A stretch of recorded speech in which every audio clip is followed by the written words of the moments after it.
ஒரு சின்ன கதை. ஒரு குரு சிஷ்யன் 2 பேர் இருந்தாங்க.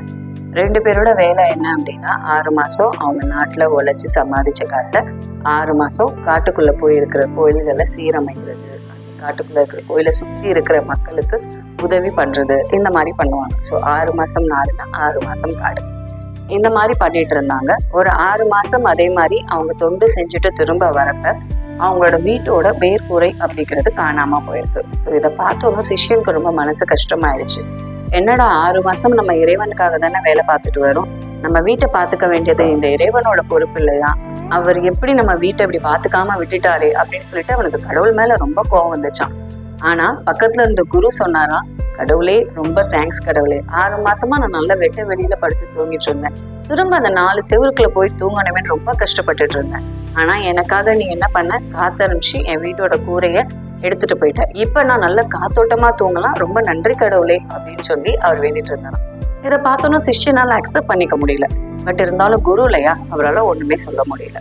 ஸோ அதே மாதிரி அவங்க வீட்டுக்கு வந்து தூங்குறாங்க. நைட்டு நல்லா தூங்கிட்டு இருக்கப்ப திடீர்னு மழை வந்துருக்கு. ஸோ சிஷ்யன் வந்து மழையில நனைஞ்சு இருந்திருக்கிறான். சிஷ்யனுக்கு இப்ப பயங்கரமான கோவம், யார் மேல, குரு மேல. ஸோ அவன் எங்கடா அந்த குரு அப்படின்னு தேடுறான். அந்த குரு என்ன பண்றாரு, வீட்டுக்கு வெளியே மலையில ஆட்டம் போட்டுட்டு இருக்காரு. என்ன சொல்லி ஆட்டம் போட்டுட்டு இருக்காருன்னா, கடவுளே ரொம்ப நன்றி கடவுளே, 6 மாசமா குளிக்காம இருந்தேன், அதை தெரிஞ்சுக்கிட்டு நீ என்னை குளிக்க வைக்கிறதுக்காகவே மலையை இப்படி கொண்டு வந்திருக்க, ரொம்ப நன்றி கடவுளே அப்படின்னு சொல்லி மலையில டான்ஸ் ஆடிட்டு இருந்தாராம்.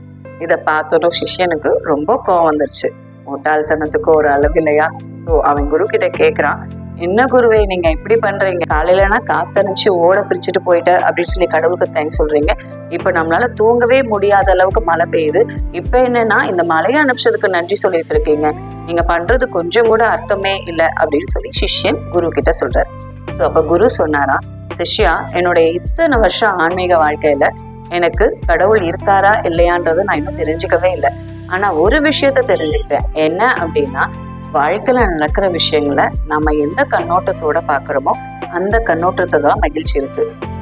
ஸோ என் வாழ்க்கையில் நடக்கிற சின்ன சின்ன விஷயங்களை கூட எந்த கண்ணோட்டத்தோட பார்த்தா எனக்கு நிம்மதியும் மகிழ்ச்சியும் கிடைக்குமோ அந்த கண்ணோட்டத்தோட நான் பார்த்து வாழ்க்கையை வாழ ஆரம்பிச்சிட்டேன். இன்ஃபேக்ட் நான் வாழ்க்கையை கொண்டாட ஆரம்பிச்சிட்டேன் அப்படின்னு சொன்னாராம். இதை கேட்டோன்னு சிஷ்யன் சொன்னாரா, கடவுளே ரொம்ப நன்றி கடவுளே, இவ்வளோ ஒரு அற்புதமான குருவை எனக்கு கொடுத்துருக்கீங்க, ரொம்ப நன்றி கடவுளேன்னு சொல்லி சிஷ்யனும் மலையில டான்ஸ் ஆட ஆரம்பிச்சிட்டாராம்.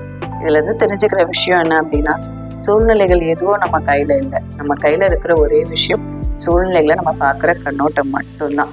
ஸோ நம்ம கண்ணோட்டம் தான் நம்ம கையில இருக்கு. அதனால அதை சரியா வச்சுக்கிட்டு வாழ்க்கையில மகிழ்ச்சியா வாழ கத்துக்கலாம். நன்றி.